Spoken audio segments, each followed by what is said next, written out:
rock and roll trucker.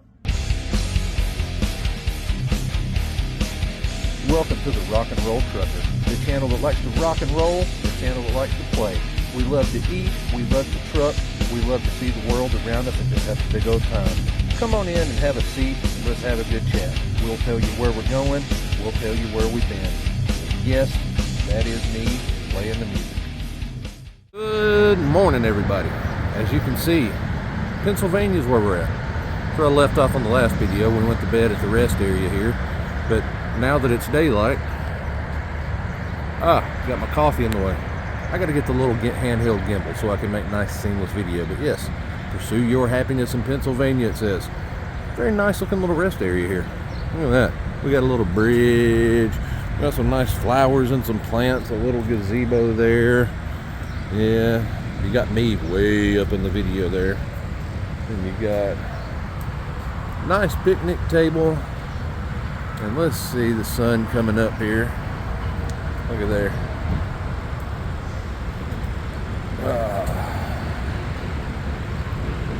It's actually just generally a really nice morning. Really nice morning. We're about to walk back to the truck, but we wanted to say hello from Pennsylvania. Pursue your happiness, that sign says. I don't know if I-78 and I-81 are going to give me much happiness today, but we're starting off good. Weather's beautiful, the grass is super green. Got my lady over here, and she said, by God, I definitely hadn't had my coffee today, so don't even get anywhere near me with that thing. And I said, okay, I understand. We're going to get on the road. We're going to take you with us.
We're back for a minute. Dash says hello. He totally says hello. Mama says hello. We drove, we knocked out about 3 hours this morning, and we decided we wanted some breakfast. We pulled in here to a Cracker Barrel over here outside of Hagerstown, Maryland. Well, we're across the West Virginia line. we decided we wanted to get us a nice hot meal, and as the coffee mug I saw in there said, a nice cup of ambition. Nice hot cup of coffee. That's my second one of the day actually, but yeah, we're stopping, trying to enjoy life, eat well. We're about to hop back in, jump back on 81, and just ride it out for a good while till we get way down into Virginia. And then we're gonna fuel up. They got Withville, Virginia's got the, as far as what I can use my fuel card on, it's got the cheapest fuel I'm gonna see for most of this trip at the TA there in Withville. Their pump price minus whatever discount I get, it's gonna come out pretty good. But yeah, we're standing outside here at Morticia there. See, we got the JRV Logistics backwards. So you can't really read that. It's like a foreign language there. So I got this on this way. I'm gonna get a nice little handheld gimbal soon here. Nice little stabilizing 3-axis gimbal with all the things. So we're gonna get all this video stuff stabilized and worked out and get it all flipped around the correct way and everything here pretty soon. This is just all a work in progress. We're gonna get it better. We're gonna get it better. And if anybody from Chattanooga looks, see my shirt? Rock and Roll Trucker supports local music. That is from Chattanooga band Tempest. It even says it on the back of the shirt there. A couple of brothers in that band, guitar player and drummer, along with their vocalist and bass player. They're killer, awesome stuff. Got to see them a while back at the Dark Roast. Excuse the noise. We're right over here. The I-81 is right there. So it's a bit noisy, but yes, our bellies are full. We've got our cups of ambition in us. It's time to hit 81 and hit it hard. Let's go for a ride.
So we just had a complete, nearly brake screeching halt of traffic. Couldn't see what was going on, anything, and I'm noticing this more and more and more. I can see what's going on up here now. A police officer has someone pulled over on the side of the road. There's a slow down or move over is what you're supposed to do. What is with everybody coming and bringing traffic to a blinding, screeching halt for somebody being pulled over these days? We're all the way down to 20 miles an hour back here because somebody's getting a speeding ticket. When did this become a thing? I've noticed it a lot in the last year or two. Again, I understand the slow down or move over.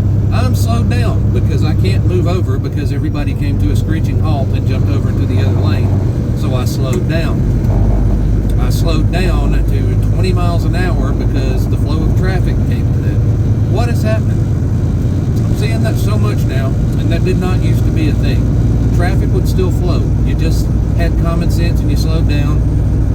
If you couldn't get to the left lane, slowed down, to 55, 50, 55, whatever. We didn't cause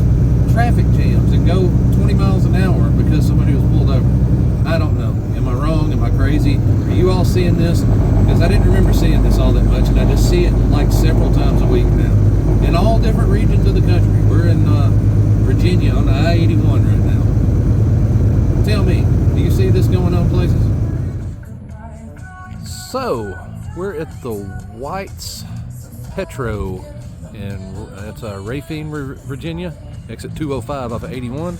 Apparently, since the last time I was here a good while back, they have put in a Quaker Steak and Lube up in here. Big full size one with a museum and a gift shop and everything in it. So if you're ever over here at the White's Petro and you're disappointed that they don't have a regular restaurant inside and it's all just the fast food, fear not. They've got this next door and they own this too. And if you're looking for a little bit of nature, over here in the parking lot to the Quaker Steak and Lube, got this nice little greenery area here with a little walking bridge, nice little creek, and then you can see the building in the distance there. That's the where the Petro is, and in relation to the Quaker Steak and Lube here. Their parking lot at the truck stop is absolutely ridiculously massive now. Huge shop inside now with a chrome shop, clothing shop, everything. And then they've got this restaurant put in next door. So it's quite the place over here now. But there's you a few seconds of nice nature, nice greenery. It's lovely out here.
And hello. If you're paying attention to details, you see I've got another shirt on. Got a different shirt on than what was on the beginning of this video. That doesn't mean it's a different day. That just means we stopped and had shower time. Yes, we drove a bunch today. We stopped and had a couple of good meals. We kicked around the Raphine Virginia White's Petro over there and went to the Quaker Steak and Lube that I didn't know existed over there till today. Now we're in Mocksville, North Carolina. We got, I don't know, maybe we got a few hours to go to get to where we got to be in the morning, but we're about out of hours for the day, running on recaps. We got nearly a full day rolling over for tomorrow, not quite. We're going to go to the Kubota factory. By the time you see this, I assume we will have been there and gotten it done. Yeah, we're going to deliver there. We got an open appointment between 6 a.m. and noon. I suspect we'll probably get there an hour or so before the cutoff. Hour and a half or so, somewhere in that neighborhood. If I'm guessing, I could be wrong. And then we'll find out what we're doing for there. It's going to have to be some like little short runs because I won't have full hours, and we're trying to get the rest of the way over to Chattanooga by Friday night so Erin can handle business that she's got to attend to Saturday morning, and I've got business I've got to attend to. We both got kids stuff, and then Sunday night we've got tickets to our local concert venue right around the corner from our apartment, not even 200 yards away. The Signal. We have tickets to see Alter Bridge with one of my favorites of all time, Seven Dust, opening up. Can't wait to see them again. That's a good show every time, guaranteed. So we're looking forward to getting home. This week's pretty much going to be a wash on revenue. We'll most likely break even. We'll have a little bit of meat on the bone, but next week's settlement's not going to be anything to write home about unless some magic rabbits get pulled out of the hat tomorrow and Friday and Monday for some little short runs. And then I guess next week we're just going to have to go absolutely as hard as we can and chase some money no matter where it leads. But yeah, we're done for the day. We got showered up, feeling all good. We're going to get us something to eat, rub on the dog for a little bit. We're going to microwave us something and just snack, maybe watch an episode of, we're trying to finish all of the seasons of Roseanne. We started at the beginning and we're getting pretty late into the series, and we're going to maybe watch an episode of that, or we've been on a Survivor binge too. We might catch up on that. We don't know. We're just going to chill out and get ready to go do all the dastardly deeds of trucking again tomorrow. You know, daily grind. Wake up, get up, drink a cup of coffee, eat a little crumb, drive, go to sleep, wake up, get up, you know, the routine. Every now and again you see something cool in between. That's our favorite parts. Eating good meals and seeing the cool stuff when it's available to be seen. But we're going to get off of here and tend to our evening duties, and we're going to get back to documenting life of trucking tomorrow. Wait a minute, we can't be completely done yet. Album of the day. Yeah. I mentioned Alter Bridge and Seven Dust. So I'm going to throw you back. Absolutely. It's a must in my life every so often to pull out the very first Seven Dust record. I believe it's just self-titled. I can't remember right off the top of my head, but it's just their very first one. They might have had something out previously under the name Crawl Space way back in the day. I don't know if that could even be found anywhere, but their first record, Seven Dust, it's one of the great albums of the very late 90s in my book, in a lot of people's books. They're another one of those bands fall in the same vein as, not the same style of music necessarily, but they fall in the same vein as Clutch and Melvins, where they're well-known acts. They've moved some records. Seven Dust has probably moved more records than those two guys, but road warriors, road dogs. They tour, they put out records, they tour, and that's where they've built their fan base, and they've got quite a loyal fan base, and I'm part of it. Can't wait to see them again this weekend. But yeah, get on that very first Seven Dust album. Do it as soon as you can. Classic piece of very late 90s. It doesn't fit that genre of nu metal in my book. It kind of predates it a little bit to me. They were kind of pioneers of that genre without really sounding like any of those other bands, and they were better than almost every one of them as well. They just never quite could get over that hump as, like, you know, mainstream stars for whatever reason that I just can't understand. They're just fantastic live band, fantastic band on record. They just one of those do no wrong bands in my book. And, check out their whole catalog, but definitely check out their first one. Start at the beginning, work your way through. I don't think you'll be disappointed. That's my pick for today. So we're going to get off here and eat us some grubbins and do our thing, and we will reconvene and reconnect tomorrow. Bye-bye.